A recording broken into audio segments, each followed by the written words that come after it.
ನಮಸ್ಕಾರ ವೀಕ್ಷಕರಿಗೆ, ND plus ವಾರ್ತೆಗೆ ಸ್ವಾಗತ. ಕಾರವಾರದಲ್ಲಿ ಐಆರ್ಬಿ ನಿರ್ಲಕ್ಷ್ಯ, ರಸ್ತೆ ಮಧ್ಯೆ ಜಲ್ಲಿಕಲ್ಲಿನ ತಡೆಗೋಡೆಗೆ ಕಾರು ಪಲ್ಟಿ, ವೈದ್ಯರು ಪಾರು.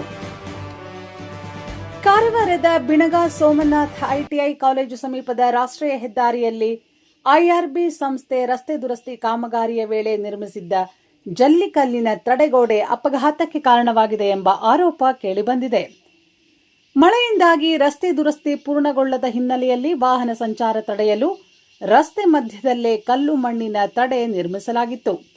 ಆದರೆ ಅಪಾಯ ಸೂಚಿಸುವ ಫಲಕಗಳು, ಪ್ರತಿಫಲಕ, ಬ್ಯಾರಿಕೇಡ್ಗಳು ಹಾಗೂ ಎಚ್ಚರಿಕೆ ದೀಪಗಳನ್ನು ಅಳವಡಿಸದ ಕಾರಣ ಬುಧವಾರ ಮುಂಜಾನೆ ಕಾರವಾರದಿಂದ ದಾವಣಗೆರೆ ಕಡೆಗೆ ತೆರಳುತ್ತಿದ್ದ ವೈದ್ಯರೊಬ್ಬರ ಕಾರು ತಡೆಗೋಡೆಯ ಮೇಲೆ ಹತ್ತಿ ನಿಯಂತ್ರಣ ತಪ್ಪಿ ಪಲ್ಟಿಯಾಗಿದೆ ಎಂದು ತಿಳಿದುಬಂದಿದೆ.